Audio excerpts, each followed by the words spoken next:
नमस्कार, मैं संगमित्रा आप सभी का स्वागत करती हूँ हमारे न्यूज चैनल खबर जनता तक में। अफवाह नहीं हकीकत बयां करते हैं हम। आइए देखते हैं आज की खास खबर। भारतातल्या विविध राज्यापेक्षा वेगळा आहे, कारण की आपली जी विचारसरणी आहे, आपले जे विचार आहे, आपले जे बहुजन जे आपले महापुरुष होते त्यांनी ह्या विचाराचा वारसा आपल्या महाराष्ट्राला दिला आहे। त्याच्यामुळे त्याची जी पुरोगामी आपले एक वैचारिक प्रगती झाली आहे महाराष्ट्राची, तशी आजच्या पिढीला ती प्रगती आणि ते विचार कसे समजून सांगता येईल हा आमचा यामागचा उद्देश आहे। विचारानं जो माणूस प्रगत होतो तोच माणूस स्वतः आणि आपल्या परिवाराला, आपल्या समाजाला, आपल्या राज्याला समोर घेऊन जातो। हे आमचा मुख्य उद्देश असल्यामुळे वैचारिक एक डोकं घडवण्याचं काम या अधिवेशनातून होणार आहे। हा आमचा प्रमुख उद्देश आहे।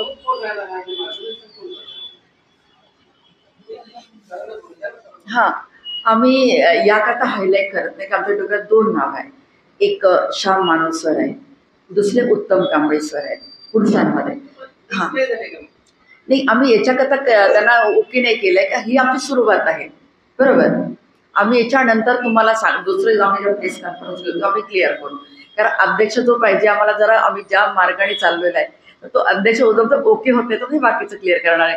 पण त्याच्यापैकी एक वक्ता क्लिअर झाली ती म्हणजे वैशालीताई डोळस, ती आमची फिक्स झाली। वैशाली डोळस फिक्स झालेली आहे। ओके आज या ठिकाणी सत्यशोधक महिला महासंघ, सत्यशोधक युवा महासंघ आणि सत्यशोधक कला महासंघ असे तिन्ही संघटनेचे पदाधिकारी बसले आहेत। माझ्या लेफ्ट हँडला महासचिव सत्यशोधक महिला महासंघाच्या, त्यानंतर सल्लागार समितीच्या मीराताई मदनकर, नंतर कला महासंघाचे सल्लागार मोळे सर, या साईडला इकडे माझे महासचिव युवा महासंघाचे श्रीरंग मदनकर, तशाच कला महासंघाच्या महासचिव संगीता देशमुख इथे प्रेझेंट आहेत। आजची प्रेस कॉन्फरन्स घेण्यामागे एक दृष्टिकोन आमचा क्लिअर करून देतो आपल्याला की येत्या 5 जानेवारीला आपण सौंडी येथे कर्जत तालुका अहमदनगर जिल्ह्यामध्ये महिलांचं संमेलन घेत आहे। त्याचं नाव आहे सत्यशोधक महिला प्रबोधन संमेलन। संमेलन घेण्यामागे दोन दृष्टिकोन आहेत।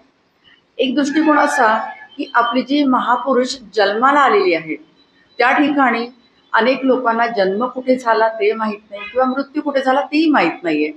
मग आम्ही विचार केला की कोविडमध्ये जी अवस्था आम्ही शेतकऱ्यांच्या मुलांची बघितली होती शिक्षणाच्या बाबतीमध्ये, त्याच्याहून जाणवलं की शेतकऱ्यांच्या मुलांना सोबत घेऊन आपण कार्यक्रम समजा केला तर ऐतिहासिक दृष्टिकोनातून त्यांच्या उपयोगात येईल। त्यांना सोबत घेऊन जर हा कार्यक्रम केला तर त्यांच्यासाठी तो पुढे त्यांना एक उत्कृष्ट मार्गदर्शन मिळेल। म्हणून हा कार्यक्रम आपण दरवर्षी, मागल्या वर्षी आम्ही नायगावला घेतला होता आणि यावर्षी आपण घेतोय चौंडीला। नायगावला घेताना एक दुसऱ्या बॅनरखाली झाला होता तो कार्यक्रम, आम्ही सहयोग केला होता। पण यावर्षी महिलांचा कार्यक्रम चौंडी इथे आयोजित केला। चौंडी म्हणजे कुठलं गाव? चौंडी म्हणजे लोकमान्य राजमाता अहिल्यादेवी होळकर यांचं जन्मगाव आणि विशेष म्हणजे आज 300 वर्ष त्यांना पुढल्या वर्षी पूर्ण होत आहे। हे औचित्य आम्ही साधलं आणि चौंडी हे आम्ही गाव निवडलं। चौंडी गाव हे अहमदनगर पासून एक 100 ते 125 किलोमीटरवर येतं। दुसरं सांगायचं की या संमेलनाच्या माध्यमाने आजही सर्वांना समानतेची वागणूक किंवा समानता मिळत नाही। जसं की त्यांचे शिक्षण आहे, त्यांचं आरोग्य आहे, अन्न वस्त्र निवारा, शिक्षण आणि आरोग्य, ही समानता यावी आणि याच्यासाठी त्या विद्यार्थ्यांनी स्वतः तयार व्हावं। कारण येणारी जेवढी पिढी दिसतं आपल्याला अतिशय प्रोफेशनल आणि प्रॅक्टिकल असतं आणि त्याच्यामध्ये नॉलेजची फार कमी असते आणि मग आपल्या मुलांना फार त्रास होतो शिक्षणामध्ये।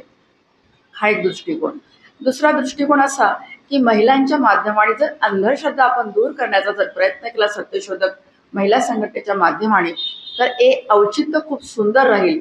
आणि म्हणून अशा ठिकाणी घ्यायचं की ज्या ठिकाणी महिला महापुरुष जन्माला आल्या किंवा पुरुष महापुरुष जन्माला आले, याच ठिकाणी सत्यशोधक महिला संघटनेचं अधिवेशन दरवर्षी होणार आणि म्हणून आम्ही स्थान निवडलं।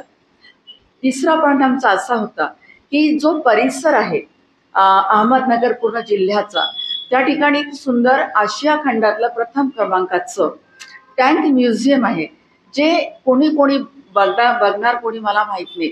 परंतु विषय असा आहे की जर या विद्यार्थ्यांना आम्ही तिथपर्यंत पोहोचवलं तर त्यांना कळेल की आपल्या महाराष्ट्र अतिशय सुंदर आहे. लागलीच अहमदनगरमध्ये भंडारदरा नावाचं फार मोठं एक गाव आहे, ते इथं आपल्या अकोले तालुक्यामध्ये. तिथे कळसुबाचं शिखर आहे, ते महाराष्ट्रामध्ये प्रथम क्रमांकाचं आहे.